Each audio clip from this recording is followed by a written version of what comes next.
qu'est-ce qui se passe avec le bébé ce matin en consultation? Avant-hier, quand on a constaté qu'il y avait... Bon, je ne peux pas appeler ça une boule, mais une boule céciale qui était un peu enflée. Oui. C'est ça qui m'a amené d'abord à l'hôpital quand je fait son vaccin. J'ai profité pour rencontrer un pédiatre. Oui. C'est où elle a consulté l'enfant, elle nous a demandé de faire la radio. Oui. Après ça, elle a demandé que, elle a dit que ce n'est pas à son niveau qu'il faut rencontrer un chirurgien pédiatre pour nous dire quoi faire, parce qu'elle ne peut pas dire quelle procédure ou bien quoi entamer contre ça. C'est ça qui m'a amené ici ce matin. Voilà. Lorsque vous arrivez en consultation ce matin, vous êtes venu avec une radiographie déjà, puisque vous avez consulté ailleurs. Ils ont fait une radiographie de la clavicule. Donc, ils ont fait une radiographie de la clavicule et là nous nous rendons compte que la clavicule est cassée au 1/3.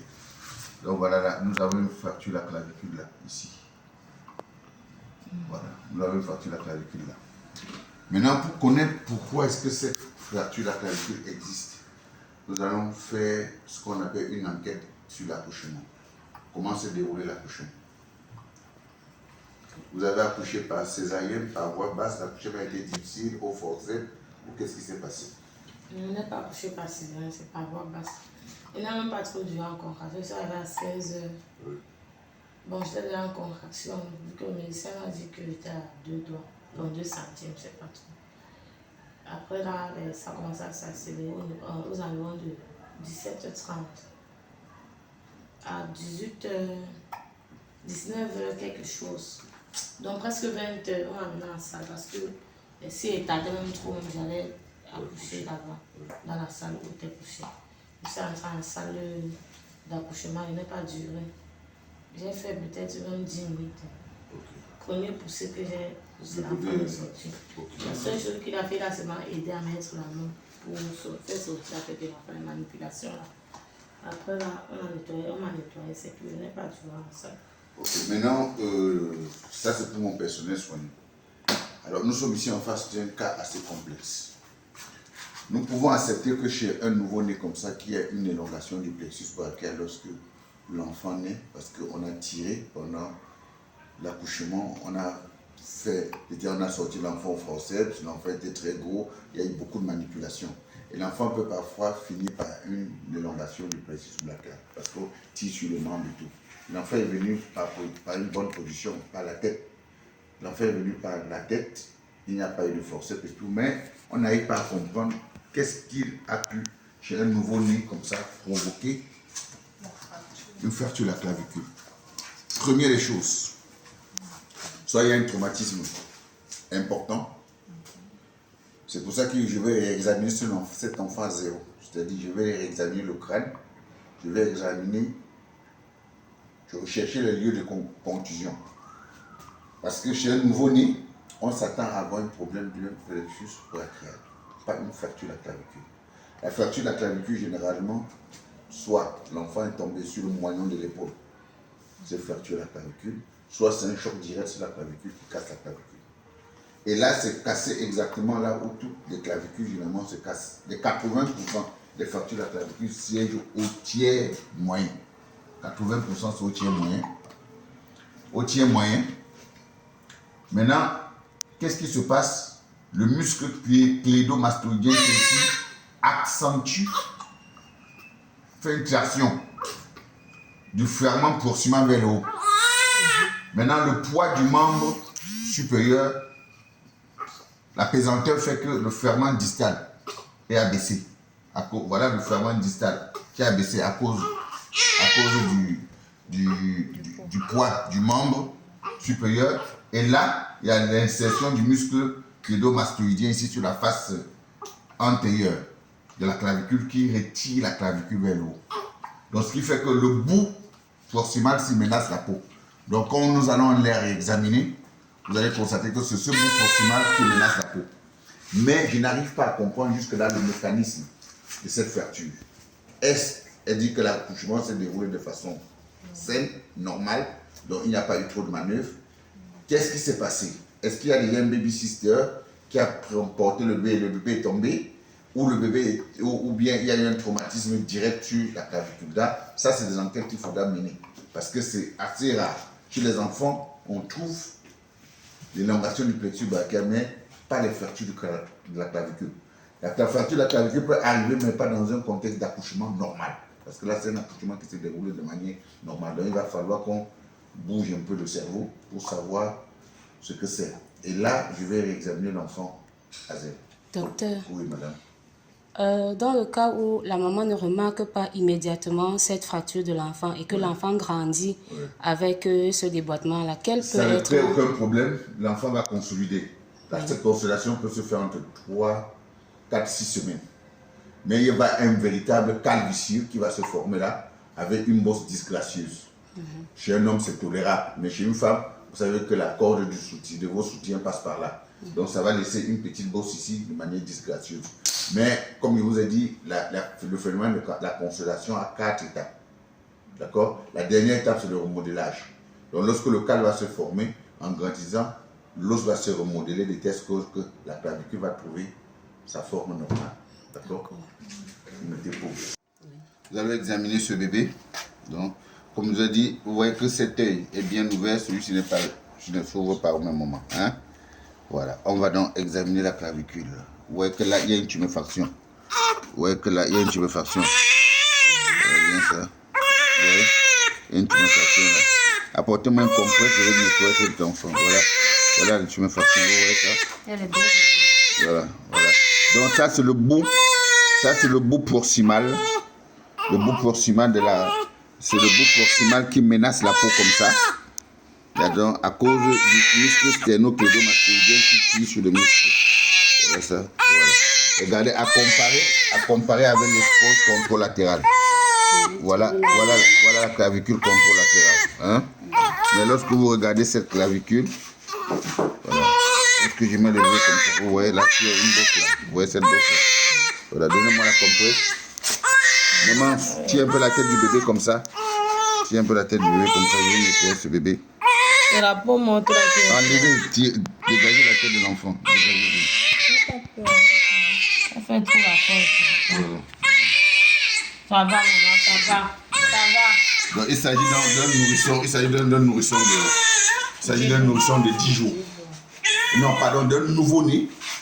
D'un nouveau-né de 10 jours. Donc, sachez déjà que le nouveau-né, c'est de 0 à 28 jours. Et des nourrissons, c'est de 29 à 3 ans. Voilà, donc vous voyez, venez voir la tuméfaction. Voilà, vous voyez la tuméfaction, d'accord? Donc voilà, si c'était une grande personne, on devait lui faire un traitement orthopédique avec un bandage en 8. Un bandage en 8 et qu'on devait serrer ici de temps en temps. Donc là, on devait serrer ici derrière. On devait faire un bandage en 8 et le serrer le derrière de temps en temps.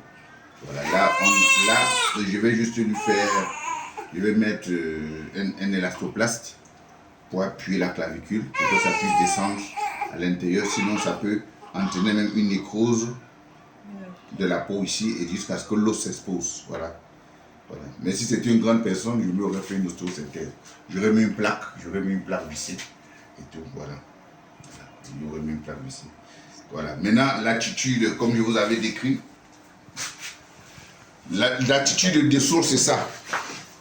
L'attitude de dessous caractérise, c'est une attitude caractéristique des traumatisés du membre supérieur. Donc le membre lésé est supporté par le membre sain et la tête du patient penchée comme ça. Également, lorsque quelqu'un a soit une fracture de la clavicule, soit une fracture de l'humérus, soit une fracture des deux os l'avant-bras, voilà comment il arrive aux urgences. Le membre sain supportant le membre lésé, la tête penchée de ce côté. Ça, c'est M. Dessol qui a décrit. On appelle ça une attitude de Dessol. Et comme je vous dis, la position de fonction du cou, c'est 90 degrés. Donc, chez cet enfant, nous allons mettre le bras comme ça. Et nous allons mettre de l'élastoplaste. Voilà, pour permettre la consolidation. Il y a donc un véritable cal qui va se former là. Ce cal sera disgracieux, mais avec le temps, le remodelage va se faire et puis la surface de l'os vont se régulariser. Voilà, donc c'est ce qu'on peut faire. Donc il n'y a pas d'opération ici. Et sachez qu'au niveau de la clavicule, l'os de la clavicule généralement a un petit canal médulaire. Le canal médulaire est tellement fin que parfois on peut mettre une petite broche et tout. Donc, mais dans un cas comme ça, il faut mettre, si c'est un adulte, une grande personne européenne, on met une plaque vissée et tout. Parce que ça menace parfois les organes nobles comme les nerfs, les vaisseaux et tout ça. Maintenant, le muscle stéréocleidomastoïdien qui est ici, c'est lui qui tire sur cette clavicule. Comme ça, c'est casse au tiers moyen. Il tire là, donc ce qui fait que le bout se soulève comme ça, donc ça fait quelque chose comme ça. Et le bout distal, lui, il descend sous l'effet du poids du membre inférieur, du membre supérieur. Donc, le poids du bras fait que le moignon-ci et le moignon de l'épaule, le deltoïde et tout ça, ça tire là-dessus. Le bout distal descend. Pendant ce temps, le stéréocleidomastoïdien qui s'étend là, tire sur le bout proximal et puis il menace la peau. Voilà, c'est le bout, généralement c'est le bout distal qui menace les organes nobles en bas, parce qu'il y a la tête, le tronc céphalique des artères qui passe là, et tout ça, les jugulaires, tout ça, donc ça peut léser. Voilà. Ça c'est chez la grande personne. Mais chez un enfant comme ça, on va juste faire un bandage pour le corps avec l'élastoplaste et tout. Et si ça va consolider, donc il n'y a pas lieu de périr ici. Merci donc. Okay. Voilà les embases que je dépose. Je dépose les embases là comme ça. Allons-y derrière. Retenez le derrière, je vais déposer un peu l'autre.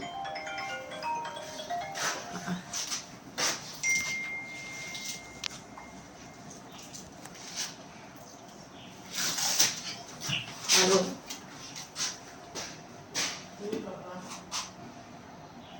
C'est ce côté-là. Hein? Oui. Voilà, retournez-le.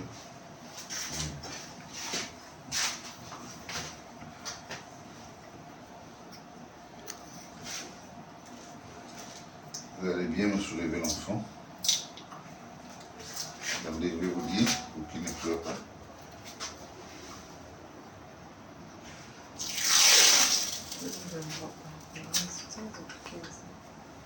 Allez, retournons-moi l'enfant. Voilà, quelqu'un s'occupe bien. Non, placez-le debout. Placez l'enfant debout. Quelqu'un s'occupe bien du cou. Tendez-moi le cou. Vous tendez bien le cou. Tendez ça correctement. Tendez le cou. N'ayez pas peur. N'ayez pas peur, madame. Tends-moi bien le cou là. Arrête Tends le là cou. comme ça. Même si tu ne pouvais pas faire ça. Mets-moi la main là comme ça. Bon, mets-moi la main là comme ça. Vous m'écartez bien le cou là. Écarte bien le cou. Il faut que tu écartes bien le cou.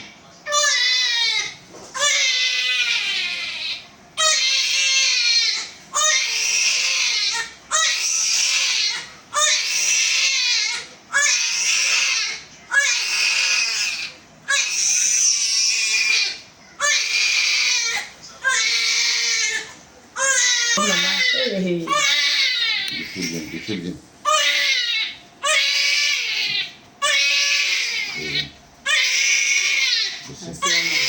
Ça va, maman. On va dire que l'on va dans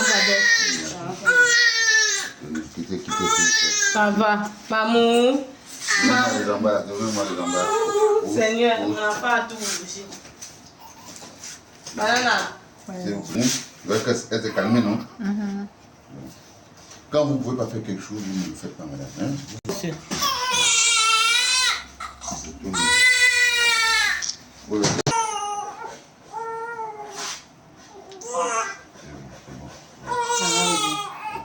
Allez, ça va. Ça va. C'est bon. Donc voilà ça qu'on doit faire. Maintenant, vous allez à la maison, la maman va faire un tout petit peu comme ça.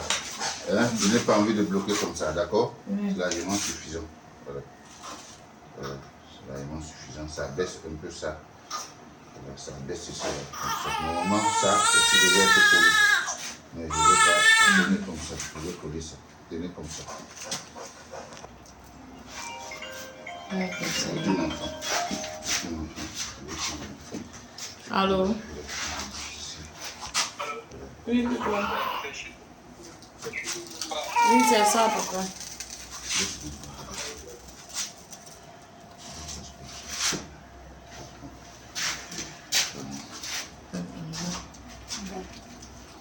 Donc, ça va pas la faire mal.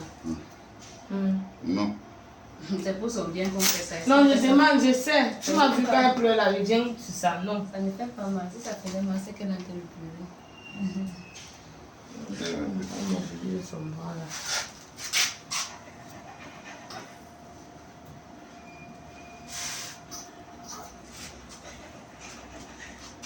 Même pour la laver. Moi, c'est mal essuyer nos dos. Elle lave un peu. Mais quand même. Allez, filmez maintenant. Filmez-moi la petite, voilà. Filmez-moi cette petite. Filme la petite. Voilà, avec son bandage pour le corps. Mettez-lui son jean et puis c'est tout. Vous revenez me voir dans 45, dans 3 semaines, 21 jours. C'est bon.